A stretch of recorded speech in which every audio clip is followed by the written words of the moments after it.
গল্পে ঢেউয়ে ঢেউয়ে আপনাকে স্বাগত। আজকের গল্প পড়ব মতিনন্দীর লেখা গল্প পাষাণ ভার। গল্প পাঠে আমি সাগর লাহিড়ী।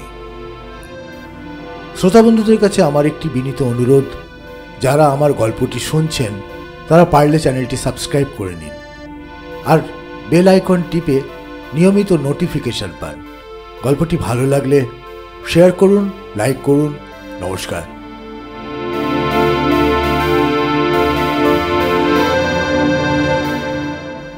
গল্প শুরু করছি পাষাণ ভার, লেখক মতিনন্দী।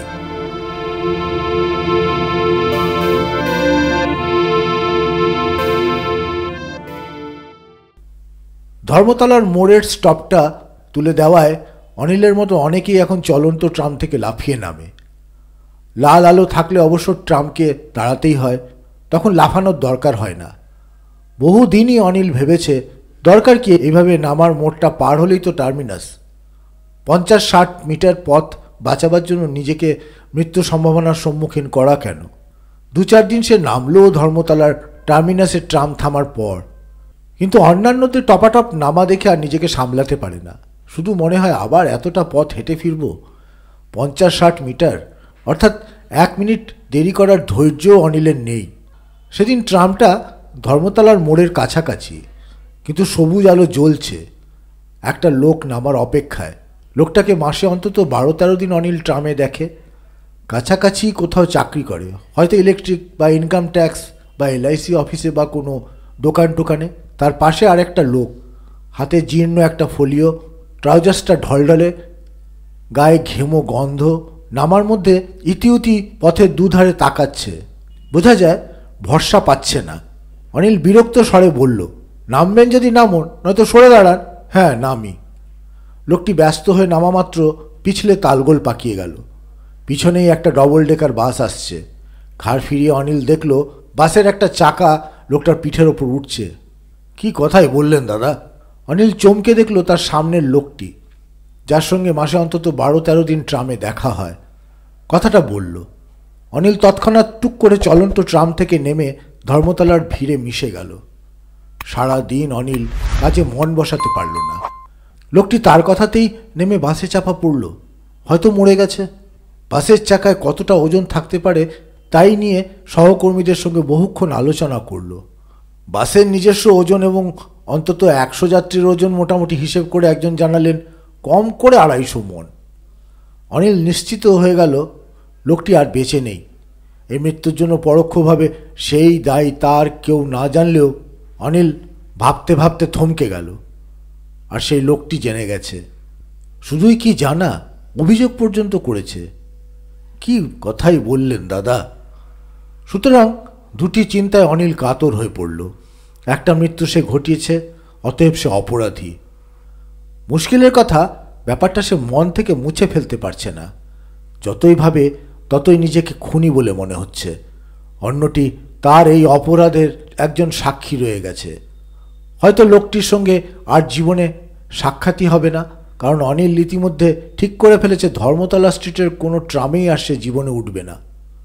কিন্তু সবসময় কি মনে হবে না একটা লোক তাকে ফাঁস করে দিতে পারে? একটা পাষাণ ভার কি সর্বদা বুকের মধ্যে থেকে যাবে না?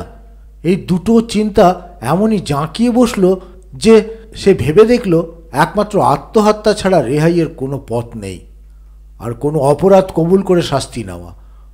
অনিল লেখাপড়া জানা, BA পাস, বয়স 37, অবিবাহিত এবং বোধহয় বিবাহ করবে না। বছর 15 আগে একটি মেয়েকে মনে মনে প্রেম দেওয়া এবং মেয়েটির বিয়ে হয়ে যাওয়ার পর চাকরির দরখাস্ত এবং ইন্টারভিউ দেওয়া, এই দুটি কাজ ছাড়া এ পর্যন্ত উদ্যোগী হয়ে সে আর কিছু করেনি। সমাধানের দুটি উপায়, অর্থাৎ আত্মহত্যা নয়তো কবুল, এর প্রত্যেকটি অনিল যাচাই করল অফিস ছুটির পর গড়ের মাঠের ঘাসে চিত হয়ে শুয়ে। প্রথমে চিন্তা করলো আত্মহত্যা প্রসঙ্গ। যদি মরে যাই তাহলে কেউ কি কোনোভাবে উপকৃত হবে? লোকটি কি বেঁচে উঠবে? তার পরিবারবর্গ কিংবা বউ ছেলে মেয়ে আছে, তারা কি উপকৃত হবে? হওয়ার কোনো কারণ অনিল খুঁজে পেল না। বরং দ্বিতীয় উপায়টাই ভালো ঠেকলো তার কাছে। কবুল করলে পাষাণ ভারটা মন থেকে নেমে যাবে। যা শাস্তি দেবে তাইতে প্রায়শ্চিত্তও হয়ে যাবে। সন্ধ্যা উতরে রাত অনেক এগিয়ে গেছে। অনিল দুর্ঘটনার স্থানটিতে হাজির হলো। ভেবেছিল রাস্তায় থকথকে রক্ত দেখবে, দেখলো কিছুই নেই, শুকনো খটখটে। ফুটপাতের কলম সারাইওয়ালাকে সে জিজ্ঞাসা করল, সকালে এখানে একটা অ্যাক্সিডেন্ট হয়েছিল না? কখন? এই 10টা নাগাদ। বাস চাপা? হ্যাঁ হ্যাঁ, কি হলো লোকটার? সঙ্গে সঙ্গে মরে গেল। অ্যাম্বুলেন্স এলো, পুলিশ এলো, ড্রাইভারটাকে পাবলিক খুব মারল, সেও হাসপাতালে গেল। অনিলের আর শোনার স্পৃহা রইল না। অপরাধের বোঝা আরও বাড়ালো বাসের ড্রাইভারটা। বেচারার মার খাওয়ার কতটা খেয়েছে কে জানে। মূল কারণ কেউ না জানলে কি হবে, তাতে পাষাণ ভার যে আরও বেড়ে গেল অনিল ক্রমশ অনুভব করছে। পুলিশ কি করলো? কি আর করবে, কয়েকজনকে জিজ্ঞাসা করলো, আমাকেও। বলুম চলন্ত ট্রাম থেকে নামতে গিয়ে পড়ে গেল। বাসটা আসছিল, ব্রেক কষার আগেই চাপা গেল। আপনি ওকে ট্রাম থেকে নামতে দেখেছিলেন? আরে মশাই, অত শত। কথা শেষ না করে কলম সারাইওয়ালা আগন্তুক খদ্দেরে মন দিল। অনিল ভাবল, একটি নিহত ও একটি আহত হওয়ার পিছনে আমারই অবিমিশ্রকারিতা রয়েছে।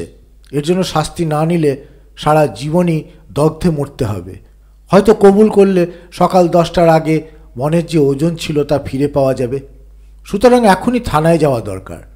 থানায় ঢুকেই সামনের টেবিলে মোটা একটা খাতা নিয়ে যে লোকটি বসে, অনিল তাকেই জিজ্ঞাসা করল, সকালে ধর্মতলার মোড়ে যে লোকটা বাস চাপা পড়েছে সে কি মারা গেছে? কেন? আমি তার ঠিকানাটা চাই। কেন? দরকার, মানে তার বাড়িতে যেতে চাই, কিছু বলার আছে। তাহলে বাড়ির ঠিকানা কেন, স্বর্গের ঠিকানা দিতে হয়? মারা গেছেন? অনিল ব্যাপারটা পাকাপোক্তভাবে জেনে বিমর্ষ কণ্ঠে বিড়বিড়িয়ে উঠল, ইস, আমার জন্যই মারা গেলেন। শোনা মাত্র পুলিশটি লাফিয়ে উঠে তার বড়বাবুর ঘরে অনিলকে নিয়ে গেল। স্যার, আজ সকালের অ্যাক্সিডেন্টটার জন্য ইনিই দায়ী। কোনটে? বাস চাপারটা। চেয়ারটায় বসা উচিত হবে কিনা ঠিক করতে না পেরে অনিল দাঁড়িয়ে বলল, ওকে ট্রাম থেকে নামার জন্য আমি তাড়া দিতেই ব্যস্ত হয়ে নামতে গিয়ে এই কাণ্ড ঘটল। যদি তাড়া না দিতুম তাহলে উনি নামতেন না, মারাও যেতেন না। বড়বাবু কিছুক্ষণ মুখের দিকে তাকিয়ে খুব বিরক্ত হয়েই বললেন, এই আপনাদের দোষ, একটু ধৈর্য ধরতে পারেন না? কেন, তাড়া দেবার কি ছিল? যদি 1 মিনিট কি 5 মিনিট দেরি হয় তাতেই বা কি এমন ক্ষতি হতো? একটা লোকের প্রাণ তাহলে বাঁচত। যান, আর কখনো এমন করবেন না, ধৈর্য ধরতে শিখুন। কিন্তু স্যার, আমি এজন্য শাস্তি নিতে প্রস্তুত। আপনি আমাকে জেলে দিন। আমি কি জেলে দেবার মালিক? হাকিম দেবে। সেজন্য মামলা তৈরি করতে হবে, সাক্ষী সাবুত, প্রমাণ লাগবে, সে অনেক হাঙ্গামা ঝামেলা। বরং ওই যা বললাম, এবার থেকে ধৈর্য ধরে চলতে শিখুন। ভবিষ্যতে যেন কেউ আপনার জন্য না মরে, কেমন? অনিল বুঝল এই লোকটিকে ব্যাপারটির গুরুত্ব ঠিক বোঝানো যাবে না। হয় এ ফাঁকিবাজ, নয়তো তাকে বিকৃত মস্তিষ্ক ঠাউরেছে। তার পাষাণ ভার হালকা করতে এরা কোনো সাহায্যই করবে না।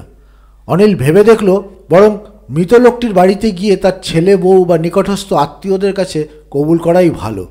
তারা উত্তেজিত হয়ে নিশ্চয়ই শাস্তির ব্যবস্থা করবে। মৃতের ঠিকানা চাইতেই পাওয়া গেল। অবশ্য অনিলের ঠিকানা এবং যাবতীয় প্রয়োজনীয় তথ্যও পুলিশ লিখে রাখল। হাঁটতে হাঁটতে অনিল ভাবল, বোধহয় বাড়াবাড়ি হচ্ছে। নামতে বললে অমন বিপজ্জনকভাবে কি কেউ নামে? নিশ্চয়ই লোকটিরও দোষ ছিল। আমি শুধু নিমিত্তের ভাগী মাত্র। অন্য লোক হলে কি বলা মাত্র নামতো? নিশ্চয়ই না। অনিল নিজে যে নামতো না তাতে সে নিশ্চিত। এখন তার প্রধান ভাবনা, কেন যাচ্ছি এবং না গেলেই বা কি হয়। অনিল তখন একটা সিনেমা বাড়ির সামনে এসে পড়েছে। সস্তার টিকিট পাওয়া যাচ্ছে দেখে চিন্তার হাত থেকে রেহাই পেতে ঢুকে পড়ল। ছবিতে একটা ব্যাপারে তার মজা লাগলো। একই গায়ক 3 জনের বকলমে গান গাইছে। অন্তত 3 জন গায়ককে নিযুক্ত করা উচিত, এইটাই তার মনে হলো।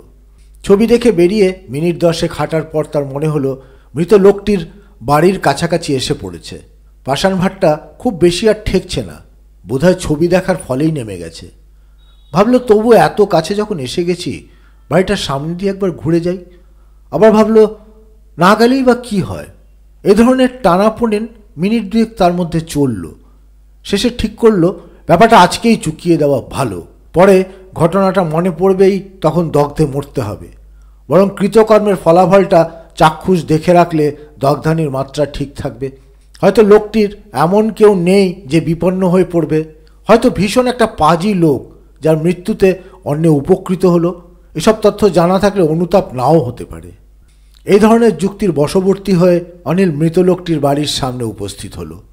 কিছু লোক রকে গম্ভীর মুখে বসে।